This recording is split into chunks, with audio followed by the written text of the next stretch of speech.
আসসালামু আলাইকুম। যোগাযোগকরণ ক্লাস 7 এ সবাইকে স্বাগতম। তাহলে চলো টপিকসে ফিরে আসি।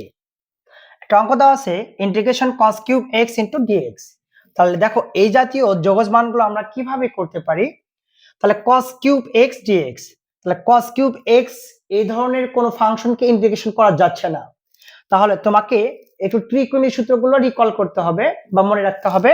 তাহলে ত্রিকোণী সূত্র অ্যাপ্লাই করার পর ইন্টিগ্রেশন করতে হবে।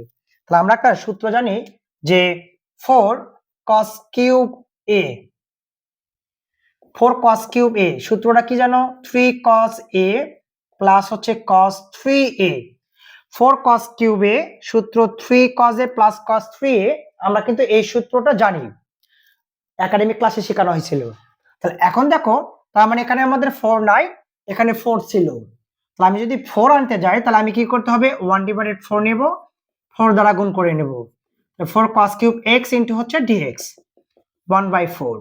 তাহলে 4 রেখে 4 cos কিউব a। তাহলে আমরা 4 cos কিউব a সূত্রটা আমরা অ্যাপ্লাই করি। 3 cos a প্লাস হচ্ছে cos 3a ইনটু হচ্ছে dx 4 cos cube a 3 cos a plus cos 3a dx টা dx এর জায়গায় রেখে দিলাম 1/4।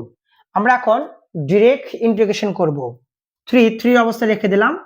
cos x dx cos কে করলে কি হবে? sin x হবে। cos x dx cos x dx কে করলে কি হবে? sin x হবে। এটা তো x না, নিচে 3 নামে দাও, প্লাস হচ্ছে c।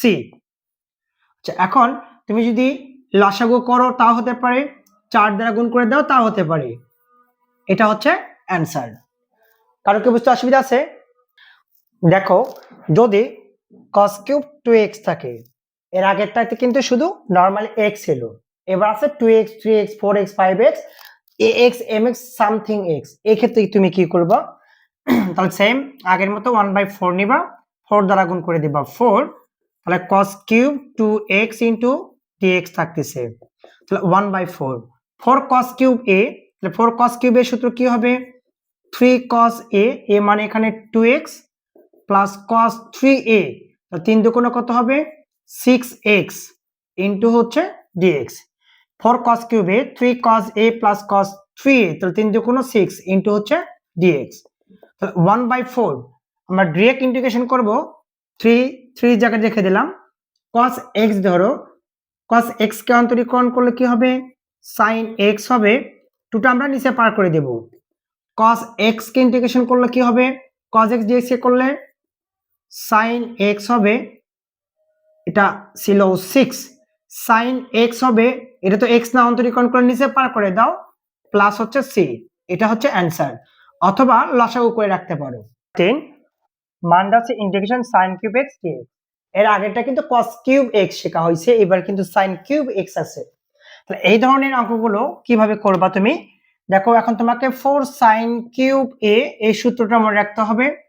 তাহলে সূত্রটা কি? 3 sin a মাইনাস হচ্ছে sin 3a। এই সূত্রটা যখন তুমি জানতে পারবা তখনই তুমি ইন্টিগ্রেশনটা করতে পারবা, কারণ sin কিউব x এর কোনো ইন্টিগ্রেশন কিন্তু নাই। তাহলে আমরা কি করব?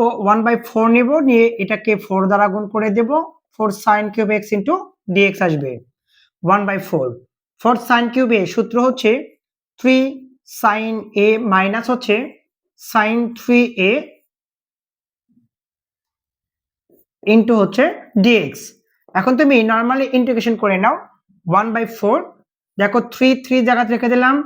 sin x কে ইন্টিগ্রেশন করলে মাইনাস হচ্ছে cos x হয়, sin x কে অন্তরীকরণ করলে মাইনাস cos হয়, মাইনাসে মাইনাসে প্লাস cos হচ্ছে x হয়। এটা তো x না, তাহলে নিচে পার করে দাও, উঠে গেলে হবে প্লাস c। তুমি এটা ইচ্ছা করলে লসাগু করতে পারো, লসাগু এভাবে করে রাখতে পারো। লসাগু কত? 3। তাহলে 3 দ্বারা গুণ করলে মাইনাস 9 cos x, এটা ক্যান্সেল থাকে, শুধু cos হচ্ছে 3x প্লাস হচ্ছে c। তুমি এটা ইচ্ছা করলে গুণ করে রাখতে পারো। গুণটা হচ্ছে এরকম, 3 4 কত হয়? 1/12। পজিটিভটা আগে লেখো, cos হচ্ছে 3x minus 9 cos x plus হচ্ছে c। এটা হচ্ছে অ্যান্সার। তুমি এখানেও রাখতে পারো অ্যান্সার, এখানে রাখতে পারো অ্যান্সার। আজকের ক্লাসটা এই পর্যন্ত থাকবে। নেক্সট আমার ক্লাস দেখার জন্য আমন্ত্রণ রইল। আসসালামু আলাইকুম।